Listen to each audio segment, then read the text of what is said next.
Hello दोस्तों, कैसे हो आप सब। उम्मीद है आप सबकी एग्ज़ाम की प्रिपरेशन अच्छे तरीके से चल रही होगी। आपके लिए हम कुछ भारतीय स्वतंत्रता आंदोलन के प्रमुख वचन व नारे लाए हैं। ये आपके एग्ज़ाम के लिए काफ़ी इंपॉर्टेंट और हेल्पफुल होने वाली है, क्योंकि इसमें से एक ना एक क्वेश्चन आपके अपकमिंग एग्ज़ाम में पूछने ही वाले थे। अभी हाल फिलहाल में ये वाला क्वेश्चन पूछा था, जय हिंद का नारा किसका है, तो सुभाष चंद्र बोस का। ऐसे ही करके आपको बहुत सारे इसमें से क्वेश्चन, आपको वीवीआई क्वेश्चन आपको एग्जाम हॉल में देखने को मिलेंगे। तो चलिए, इस पर खास आपके लिए इंपॉर्टेंट ज़्यादा कुछ नहीं है, 24 को है और इसमें से एक ना एक आपके एग्जाम में पूछने ही वाला है। तो वीडियो को अंत तक जरूर देखिएगा और साथ ही अगर आप हमारे चैनल पर नए आए हैं तो चैनल को सब्सक्राइब कर ले। और साथ ही अगर आप बीपीएससी यूपीएससी की कोई भी एग्जाम की प्रिपरेशन करते हैं तो हमसे जुड़े रहिए, क्योंकि मेंस एग्जाम को सिलेबस के लेके या उसकी कॉपी या उसके आंसर क्वेश्चन सारी की प्रैक्टिस आपको इस चैनल पर कराएंगे। तो चलिए वीडियो को स्टार्ट करते हैं। तो सबसे पहले हमारा वचन है इनकलाब जिंदाबाद। ये नारा किसने दिया था, तो ये दिया था भगत सिंह ने। जब उनको फांसी हो रही थी उस टाइम उन्होंने दिया था इनकलाब जिंदाबाद का नारा। ठीक है, चलो आगे चलते हैं। दिल्ली चलो, दूसरा हमारा कहता है दिल्ली चलो का नारा किसका है, ये सुभाष चंद्र बोस का है। जब आज़ादी का टाइम ये नारा दिए हुए थे।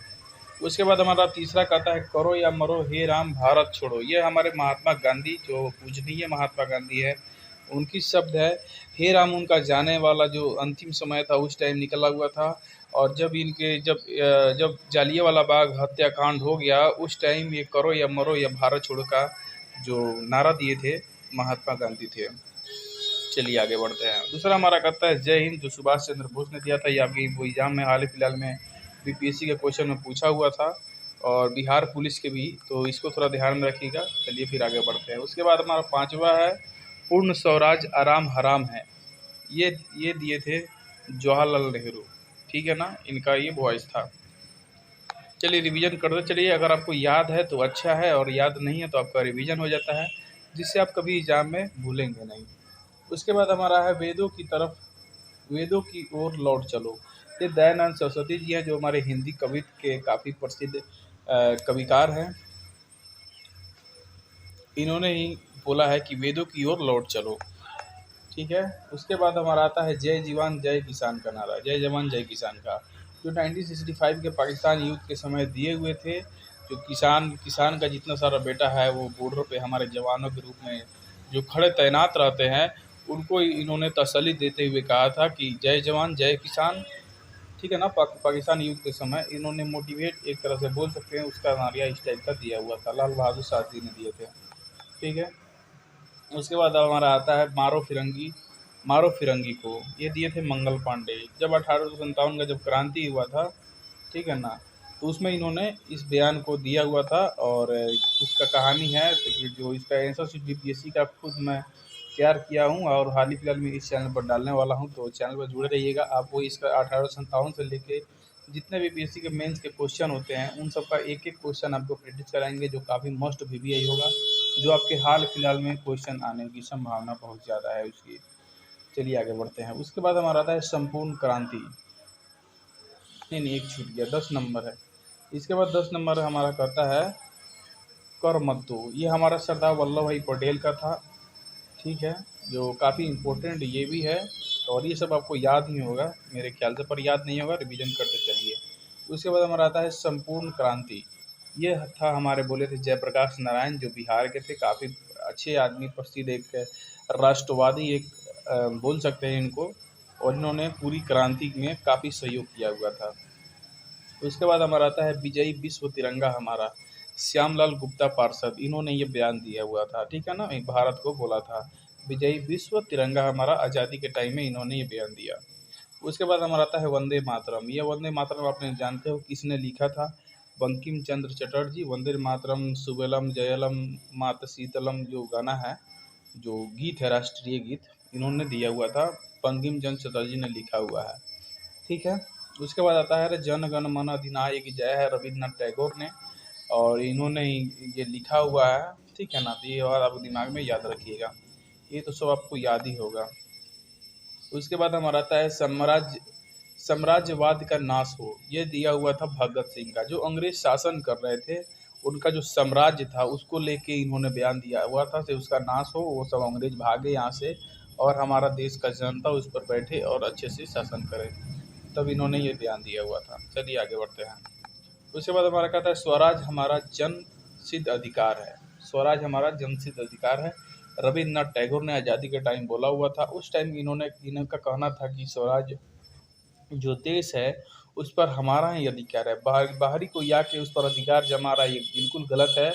उसके लिए इन्होंने काफ़ी आंदोलन सब लोग किया हुआ था, उसमें ये साथ दिए हुए थे। उसमें इनका नारा यही था, स्वराज हमारा जन्मसिद्ध अधिकार है। ये दिए थे रविन्द्रनाथ ठाकुर, ठीक है ना। 17वां नंबर ये कहता है सरफरोशी की तमन्ना अब हमारे दिल में है, देखना है जोर कितना बाजुए कातिल में है। ये जो शब्द है ये काफ़ी इम्पोर्टेंट है। इल्ज़ाम भगत सिंह जो फिल्म है उसमें काफ़ी अच्छे तरीके से डिटेल करके इसको बताया गया है। ये राम प्रसाद बिस्मिल्ला जो थे, बिस्मिल जो उन्होंने ये सब बोला था, काफ़ी इम्पोर्टेंट है और अच्छा गाना भी है। मुझे तो काफ़ी अच्छा लगता है, आप लोग कैसा लगता है कमेंट में ज़रूर बताइएगा। चलिए फिर आगे बढ़ते हैं। उसके बाद कहता है कि सारे जहाँ से अच्छा हिंदुस्तान हमारा, ये इकबाल ने दिया हुआ था और ये एक गीत है जो काफ़ी इम्पोर्टेंट है। इस गाने को सुनिएगा, देश प्रेमी आप हो तो, ठीक है ना, काफ़ी अच्छा गाना है। उसके बाद 19वां नंबर कहता है तुम मुझे खून दो मैं तुम्हें आज़ादी दूंगा। ये सुभाष चंद्र बोस का था। इन्होंने कहा था कि तुम अपना पूरा समर्थन दो, यानी खून दो, और मैं तुम्हें आज़ादी दूंगा, तुम सब मेरे साथ रहोगे तो आज़ादी बिल्कुल मिलेगी। उसके बाद देखिए 20वां नंबर है साइमन कमीशन वापस जाओ। जो साइमन कमीशन जो बटा हुआ था 1919 में, तो इन्होंने ये बयान दिया हुआ था कि ये सब जाने के लिए, ठीक है ना। लाला लाजपत राय का ये बयान था, ठीक है। इसके बाद हमारा आता है ह्यूलिस इफ इंडिया डाइज। ये जवाहरलाल नेहरू का जो नारा है, इनका आप बोल सकते हैं बहुत सारे इनको एक तरह से इंग्लिश लिखने का या बोलने का ज़्यादा ही शौक था, तो इन्होंने काफ़ी इंग्लिश किताबें लिखी हुई है। उनमें से एक नारा इनका who believes if India dies था, ठीक है ना, इसको आप ध्यान में रखिएगा। चलिए आगे बढ़ते हैं। उसके बाद हमारा आता है मेरे सिर पर लाठी का एक एक प्रहार अंग्रेजी शासन के ताबूत की कील साबित होगी। ये लाला लाजपत राय का बयान था जब जो बाहर आंदोलन कर रहे थे, तो इन्होंने जो एक्ट आया हुआ था उसके खिलाफ आंदोलन था। तो उसमें क्या था ना, इन्होंने बोला था कि जितने अंग्रेजों ने मेरे माथा पर जो लाठी मारा है, उनकी जो अंग्रेजी शासन के ताबूत की कील साबित होगी। ये जो आपको ताबूत देख रहे हैं ना, इसमें आदमी को मुर्दा, इसमें आदमी को रखा जाता है ना, तो इन्होंने बोला था इसमें जो भी कील हैं, जितने सारे मेरे माथा पर पड़ा है, इनकी जो इसमें कील कसने वाली है, इसकी कील साबित होगी। और अंग्रेज की यह सबसे आखिरी गलती है, इसके बाद बगावत की वो लहर उठेगी जो अंग्रेजों की सत्यानाश कर रहेगा, ठीक है ना। तो इस काफ़ी इंपॉर्टेंट है, इसको आप ध्यान में रखिएगा। उसके बाद है 23वां नंबर जो एपीजे अब्दुल कलाम का था। इन्होंने बोला था मुसलमान मूर्ख थे जो उन्होंने सुरक्षा की मांग की, और हिंदू उनसे भी ज़्यादा मूर्ख थे जो उन्होंने उस मांग को ठुकरा दिया।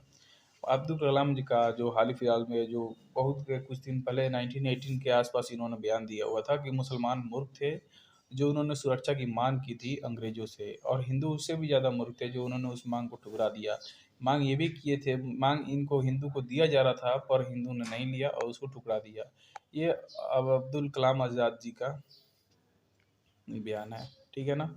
24वां नंबर हमारा कहता है कि क्रांति की तलवार में धार व्यभिचारित पत्थर पर रगड़ने से आती है। ये हमारा भगत सिंह का बयान है जो इन्होंने बोला था कि अंग्रेजों की अहिंसा से आज़ादी नहीं आ सकती, उसके लिए आपको हथियार उठाना पड़ेगा। और इन्होंने अपना सर्वोच्च योगदान दिया हुआ था और देश को आज़ादी दिलाने में इनका भी बहुत बड़ा हाथ है। ऐसे देशभक्तों को सलाम करते हैं हम, और आप सबको भी करना चाहिए। चलिए आगे कुछ नोट्स एक दिए हुए हैं जो आप लोगों को जानना ज़रूरी है, तो वो क्या है चलिए जानते हैं। भारत छोड़ो स्लोगन महात्मा गांधी का ही था, पर इतिहासकार एक सम्मत नहीं है। जो स्लोगन जो भारत छोड़ो का जो है, जो नारा था, जो इन्होंने आंदोलन किया हुआ था भारत छोड़ो वाला, ये जो स्लोगन है ये महात्मा गांधी का ही था, पर इतिहासकार इससे सहमत नहीं है। चलिए क्यों सहमत नहीं है इसको जानते हैं। मीडिया रिपोर्ट्स के अनुसार भारत छोड़ो स्लोगन लिखने का श्रेय मेयर यूसुफ अली को जाता है। मेयर यूसुफ अली जो थे ये पत्रकार थे, ठीक है ना इन्होंने नहीं, भारत महात्मा गांधी का जो इतिहासकार का कहना है कि मेयर यूसुफ अली, इन्होंने ही जो स्लोगन जो क्विट इंडिया का है, उन्होंने महात्मा गांधी को परामर्श दिया और उन्होंने उस परामर्श को एक्सेप्ट करके उसको आगे बढ़ाया, ठीक है ना। यूसुफ अली का यही कहने का मतलब है। इसको अब 2 मिनट हम देख लेते हैं, आप इसको अच्छे से देख लीजिएगा, ठीक है। और इन्होंने बोला था कि यूसुफ अली को उन्होंने ही भारत छोड़ो आंदोलन का आरंभ करके कुछ समय पूर्व महात्मा गांधी से मुलाकात कर उन्हें क्विट इंडिया स्लोगन का सुझाव दिया था।